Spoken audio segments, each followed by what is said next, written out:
In the world of anime songs, ending themes generally get less attention than the openings.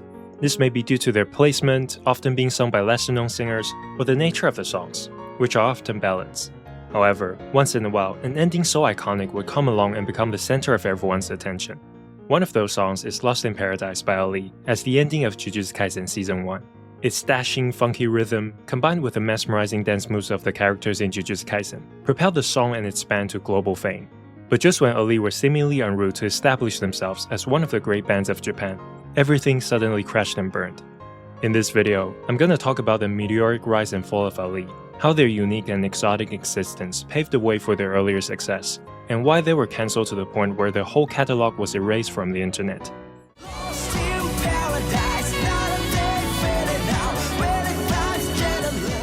Ali is a Japanese band officially formed on June 3rd, 2016.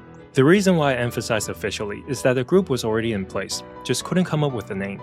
So when they heard the news that Muhammad Ali had passed away, they decided to go with Ali to honor him, and later define Ali as the acronym for Alien Liberty International, a symbol of their identity.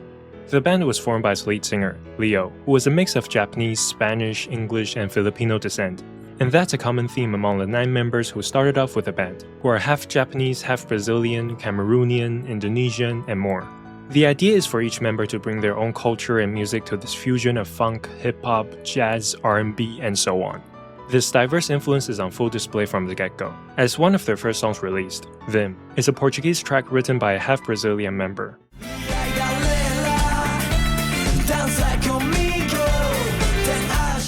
Since Leo and the band both originated from Shibuya, a corner of Tokyo with a vibrant band culture, this passionate and exotic approach to their craft worked beautifully, as they instantly stood out in a sea of traditional Japanese bands. The industry soon caught wind of this collective talent, and before Ali were even signed to a label, they were offered the chance to provide a song for a new anime, Beastars. On November 27, 2019, they dropped Wellside, the first opening of Beastars as an independent release.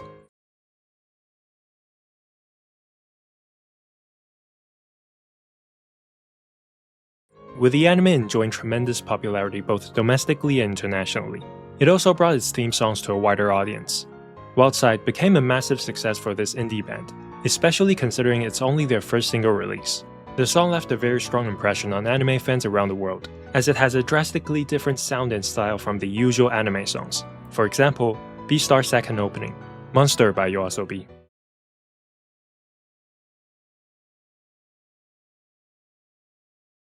Having become the most sought-after indie band, Ali signed a deal with the music label under Sony Music, officially kicking off their professional career of the highest highs and lowest lows. Their first job after signing the deal is to make a song for a highly anticipated anime adaptation of an immensely popular shonen manga called Jujutsu Kaisen. On October 10, 2020, Ali made their major debut as Season 1 of Jujutsu Kaisen started airing. Its ending theme, Lost in Paradise, featuring Mexico-raised Japanese rapper, Akuro, officially became the newest entry on the shortlist of endings that actually received the love it deserves.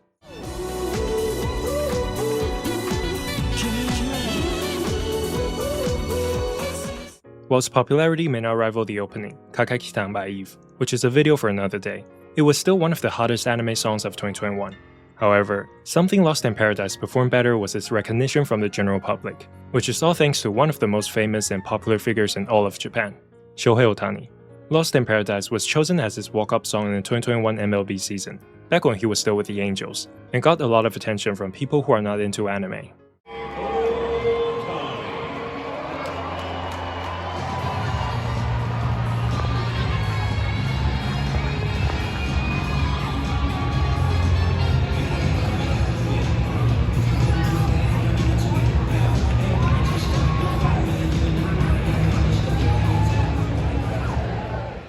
With the band's unique identity, music, and now the exposure that most artists could only dream of after only making their major debut, they were in a position primed to cement themselves as Japan's next big thing. And that's when everything collapsed. On April 8, 2021, Ali's drummer, Kahadio, was arrested on suspicion of communications fraud, one of the more common and serious crimes in Japan. The news shocked both the band and the industry, so much so that the production of a new anime, scheduled to come out only a day later and featuring Ali's newest anime song, instantly pivoted to a different artist.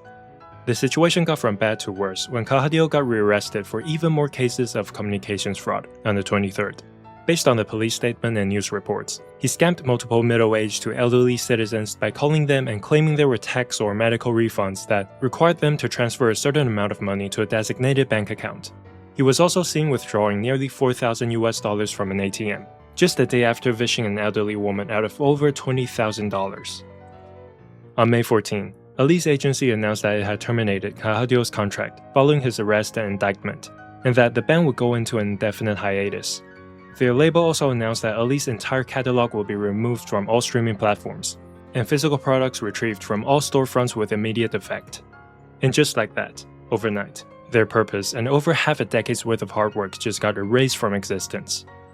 This almost radical approach, one might even say an overcorrection, reignited the age-old debate over whether music should be separated from the artist, as I already discussed in the 2U video. What makes Sony's actions even more questionable is that they are basically punishing the majority of the band members, who are innocent, and so are the fans. This hiatus and full-on removal lasted over 6 months, until the heat kind of died down and the band was ready to make a comeback after being thrown into public scrutiny. All songs and music videos were reinstated on streaming platforms, and Kahadio's presence was removed from music videos, most notably, the heavily edited interlude of Lost in Paradise.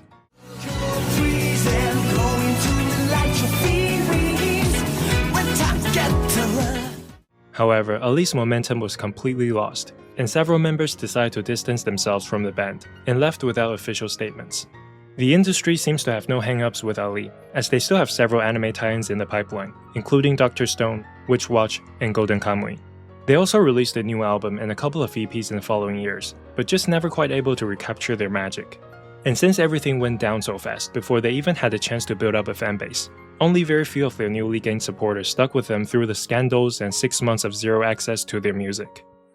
In 2024, the band continued to struggle with their identity and dwindling popularity, as the multicultural, boundary-crossing music style that set them apart had become less diverse and vibrant, largely due to several members' departures over the years. Eventually, the remaining members decided to exit the band as well, forcing Ali to become a solo project by the lead singer, Leo. Although Ali's downfall is mainly a result of Kahadio's criminal activity, Leo himself was not free of controversy. In 2021, he married a famous former idol, but only a month later, news broke out that he was once married nearly 10 years ago, and actually has 2 children. What made it scandalous is that when his ex-wife was pregnant, he was secretly seeing another woman. In response, he admitted to those allegations, and said he was a scum before meeting his current wife. And she also showed support for him, jokingly saying indeed he was. They later had 2 kids, which makes Leo a father of 4. And in 2025, they announced their divorce. Leo has said that his favorite character from Jujutsu Kaisen is Fujiguro Toji, Megumi's absent father, and I find that quite interesting. Perhaps due to his messy personal life, which is deemed by Japanese society to be as important as being a law-abiding citizen. Even after going solo, Ali still couldn't quite find his footing. Lost in Paradise is, without question, one of the most iconic endings in recent years, and its uniqueness is a representation of the kind of collective talent Ali once had, and the boldness of their approach to music and life. But regardless of how successful the song was, one single member of a band is enough to make a song even as incredible as Lost in Paradise is, vanish overnight. Thanks for watching. Please like and subscribe if you enjoyed the video. This has been Cushion. See you next time.